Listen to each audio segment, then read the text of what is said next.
کے صلوات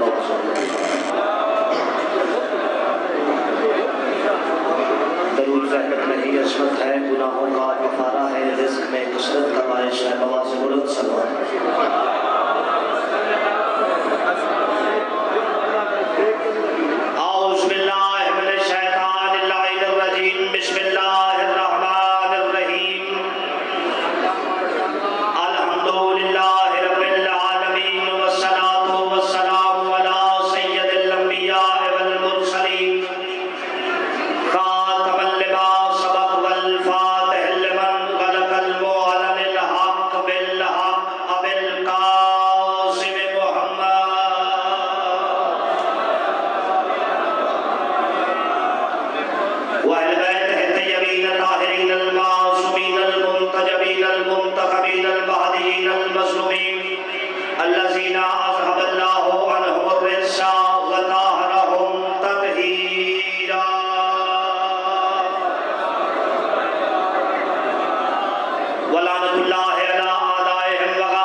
عظمت طہارت عصمت کے صدقے میں آپ حضرات کی اس عظیم ترین عبادت کو اپنی بارگاہ اقدس میں شرف قبولیت عطا فرمائے۔ جتنے مومنین مومنات اس عزت والے پاک طیب طاہر مطہر روحانی نورانی دربار میں حاضر ہیں، حسین ابن علی کی والدہ گرامی سب کو ان کی نیتوں کے مطابق اجر عطا فرمائے۔ بہت بڑی دعا مانگ رہا ہوں، مل کے آمین کہیے گا۔ میرے اللہ اس وقت تک کسی مومن یا کسی مومنہ کو موت نہ دینا جب تک 14 کا زوار نہ بن جائے۔ بانی مجلس میرے بھائی زوار غلام جعفر رضا کے عزت بخت صحت رزق میں اضافہ فرما، حقیقی رہبر معظم، حقیقی آیت اللہ العظم، بقیت اللہ الاطہار، شہنشاہ معظم، وارث خون حسین، وارث لا الہ الا اللہ، وارث محمد الرسول اللہ، وارث علی ولی اللہ، امام قائم کے ظہور میں تعظیم فرمائیں۔ مل کے درود ایسا تلاوت فرمائیں کہ تمام دعائیں مستجاب ہو جائیں۔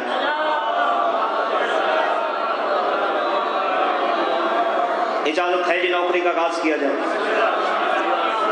پچھلے حضرات کی بھی توجہ ہے، 2-4 باتیں آپ سے کی جائیں۔ سامعین گرامی قادر ساکنان بزم معرفت سرمستانہ بادہ ولایت علی ابن ابی طالب ساجدان قبلہ حقیقی، میں اپنی کم علمی کے مکمل اعتراف سے اور باب علم سے ملنے والی خیرات پہ مکمل اعتماد سے حاضر خدمت۔ کہنا آپ سے یہی ہے، جو بھیجوں وہ وصول کرنا ہے، جو بولوں لوح دل پہ لکھنا ہے۔ بات سمجھ میں آئے تو پھر اتنا بولیے گا کہ مجھے یقین ہو جائے کہ میرا خطاب علی کو سوچنے والوں سے نہیں، علی کو ماننے والوں سے۔ سلام علیکم جی، بسم اللہ۔ ربیع الاول کا مہینہ ہے تو کافی دیر سے میں بھی بیٹھا ہوں۔ یہ رسول اللہ کے نام نامی سے مہینہ منسوب ہے، لیکن جس ذاکر نے بھی پڑھا ہے کسی نے جناب سیدہ کی عظمت نہیں پڑھی۔ رسول کے نام سے مہینہ منسوب ہے، اور گڑ موڑ والوں رسول اسی سے راضی ہیں جس سے بدور راضی ہے۔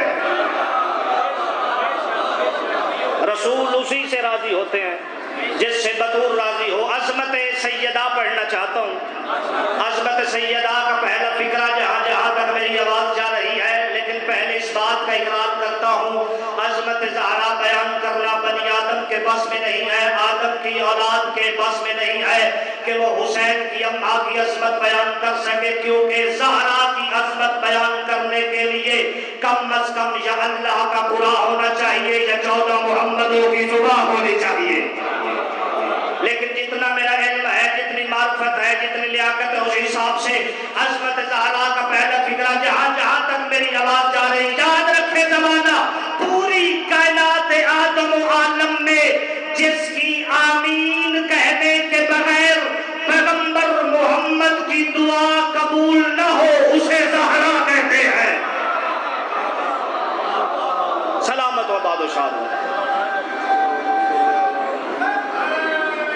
ایسے نے مل کے ہاتھ اونچے نعرہ حیدری. مجلس میں بندے نہیں بولتے، بندوں کے عقیدے بولتے ہیں. میں انکل جی فیض الافکار بھائی نصرت عباس فقرہ پڑھ کے عقیدے چیک کرنے لگا. جس کا پہنا ہوا لباس قرآن کا غلاف بن سکتا ہو، جس کا پہنا ہوا لباس قرآن کا غلاف بن سکتا ہو اسے بطول کہتے ہیں.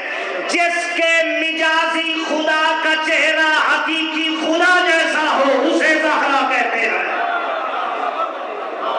جس کے مجازی خدا کا چہرہ حقیقی خدا جیسا ہو اسے بطول کہتے ہیں. قرآن میں اللہ ارشاد فرما رہا والضحیٰ واللیل اذا سجا. مجھے دن کی روشنی کی قسم، مجھے رات کے اندھیرے کی قسم. قسم وہ کھا رہا ہے جسے قسم کی ضرورت نہیں، جسے کسی حوالے کی ضرورت نہیں، جسے کسی سند کی ضرورت نہیں، جو بذات خود ایک سند ہے. یاد رکھیے گا قرآن میں اللہ نے جتنی قسمیں کھائی ہیں ہر قسم کا تعلق یا فاطمہ زہرا سے ہے یا علی مرتضیٰ سے ہے. قرآن میں اللہ نے ایک ایسی قسم کھائی ہے جس نے مفسرین قرآن کو حیرت کے سمندر میں ڈبو دیا ہے. علی کے دشمن کے لیے قسم سزائے موت ہے، علی کو ماننے والی کے لیے قسم دل میں ٹھنڈک کا باعث ہے.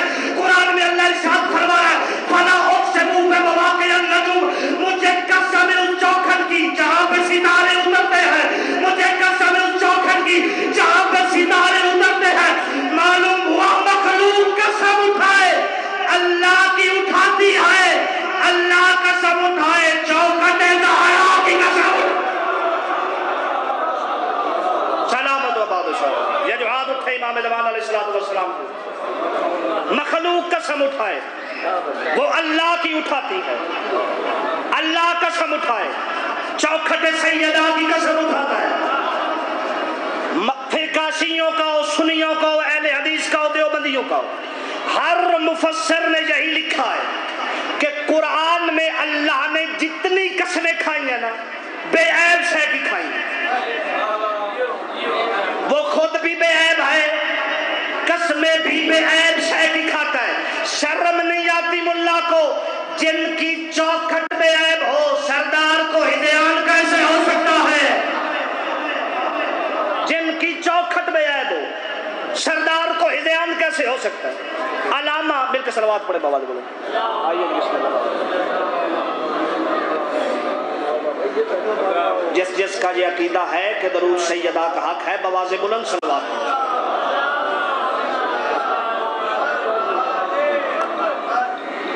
علامہ باقر تہرانی اعلی مقام و پہاڑ سے بڑا نام ہے مذہب شیعہ کا. ان کا ایک عیسائی عالم سے مناظرہ ہو گیا اور بھائی ذوالفقار مناظرہ اس بات پہ ہوا کہ سیدہ افضل ہے یا جناب مریم افضل ہے. عیسائی عالم سے مناظرہ ہوا کہ سیدہ افضل ہے یا جناب مریم افضل ہے. عیسائی عالم نے بڑی پیاری دلیل دی. کہنے لگا آپ کے قرآن میں اللہ نے مریم کا نام 12 دفعہ سے زیادہ لیا لیکن جناب سیدہ کا نام نہیں لیا، تو لہذا مریم افضل ہو گئی اور معاذ اللہ جناب سیدہ مفضول ہو گئی. علامہ باقر تہرانی نے مسکرا کے فرمایا اور کبھی بادشاہ کے دربار میں جانے کا اتفاق ہوا ہے؟ اس کی آوازی جی بڑا دفعہ ہوا ہے. باقر تہرانی کی آوازی پھر تم نے دیکھا نہیں بادشاہ درباروں میں اپنی کنیزوں کے نام لیتے ہیں، اپنے حرموں کے نام نہیں لیتے. اللہ اکبر اللہ اکبر. بادشاہ درباروں میں آخری فکرہ میرا سلام اپنی کنیزوں کے نام لیتے ہیں، اپنے حرموں کے نام نہیں لیتے. عزت اللہ ہے جناب سیدہ، حریم کبریائی ہے حسین کی اماں. عزت اللہ ہے جناب سیدہ، حریم کبریائی ہے حسین کی اماں. مولا علی علیہ السلام اور جناب سیدہ گھر میں بیٹھے ہیں. آخری فکرہ اور میرا سلام. مولا علی علیہ السلام کی آواز آئی کہ محمد کی بیٹی مجھ سے کچھ مانگ. توجہ ہے. بطول کی آواز آئی حسن جیسے میرے بیٹے جو جنت کے سردار، شوہر میرا ولیوں کا سردار، بابا میرا نبیوں کا سردار، میں خود جنت کی عورتوں کی سردار، سرداری میرا طواف کرتی ہے. مجھے کسی شے کی کیا ضرورت نہیں. مورخ بڑا بے غیرت ہے، وہ لکھ دے گا علی غریب تھا اس لیے بطول نے علی سے مانگا کچھ نہیں. آج مجھ سے کچھ مانگ. بطول کی آواز ہے اگر دینا چاہتے ہیں تو میرا انار کھانے کو جی چاہ رہا، مجھے انار چاہیے۔ اب عرب میں انار نہیں ہوتا۔ گڑھ موڑ والوں، ابو تراب نے تراب کی نبضیں کھینچی، زمین سمٹ گئی، علی یمن میں یہودی کے دروازے پہ آ گئے، دروازے پہ دستک دی، یہودی باہر آیا۔ بے شک بھائی فخر یہودی تھا لیکن حجت کا احترام جانتا تھا، قدموں پہ گر پڑا، مولا آپ میرے گھر پیغام دیا ہوتا میں آ جاتا۔ فرمایا نہیں، مجھے غرض ہے، تو ہے اناروں کا بیاپاری، محمد کی بیٹی کی خواہش ہے، مجھے ایک انار چاہیے۔ ہاتھ باندھ کے کہتا مولا آخری پیٹی آئی جڑی گل چھوڑی، اب ہمارے گھر میں انار نہیں ہے، میں نے سارے انار بیچ دیے ہیں، اب ہمارے گھر میں انار نہیں ہے۔ گڑھ موڑ کا مجمع ہے، اب میں نے دیکھنا ہے کتنا مجمع بیدار بیٹھا ہے اور کتنے بندے سوئے ہوئے بیٹھے ہیں۔ پیچھے سے اس کی بیوی سن رہی تھی، کہتی کون آیا ہے؟ علی آیا ہے۔ کیا لینے؟ انار لینے۔ تو نے کیا کہا؟ میں نے کہا انار نہیں ہے۔ اس کی بیوی کہتی واپس آ جا، علی کا ہمارے دروازے پہ آ جانا اس بات کی دلیل ہے کہ انار ہے۔ علی کا ہمارے دروازے پہ آ جانا اس بات کی دلیل ہے کہ انار ہے۔ مولا مسکرا پڑے، فرمایا تیرے گھر کے فلاں کونے میں انار پڑا، اٹھا کے لے آ۔ علی کے ہاتھوں پہ انار ہے، بڑا خوش ہوا میرا مولا علی محمد کی بیٹی کی خواہش پوری ہوگی، آج حسنین کی اماں مجھ سے راضی ہوگی۔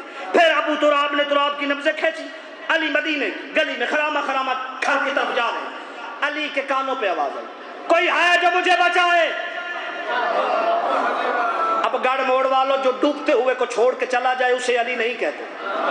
بلا تسبیح میرے بادشاہ کے قدم رکا، اور بندہ خدا میرے قریب آ، کیوں آوازیں لگا رہا ہے؟ اس کی آواز آئی میں حکیم کے پاس گیا ہوں اور حکیم نے کہا ہے تو انار کھا لے تو بچ جائے گا۔ اب علی کے پاس ایک ہی انار تھا، میرے مولا نے سوچا ہی، فرمایا بیٹھ جا، وہ بیٹھ گیا۔ علی نے ید اللہ ہاتھوں سے اسے آدھا انار کھلا دیا۔ آدھا انار کھلانے کے بعد علی کی آوازی طبیعت ہی سنا، اس نے کہا جی آدھا بچ گیا ہوں، جو آدھا آپ کے پاس ہے وہ بھی آپ مجھے کھلا دیں، میں سارا بچ جاؤں گا۔ ملال نہیں آیا شیعوں کے پیر کے چہرے پہ کہ محمد کی بیٹی کی خواہش تھی، میں آج مطلوب ہو گیا جواب دوں گا۔ علی نے ید اللہ ہاتھوں سے سارا انار اس بندے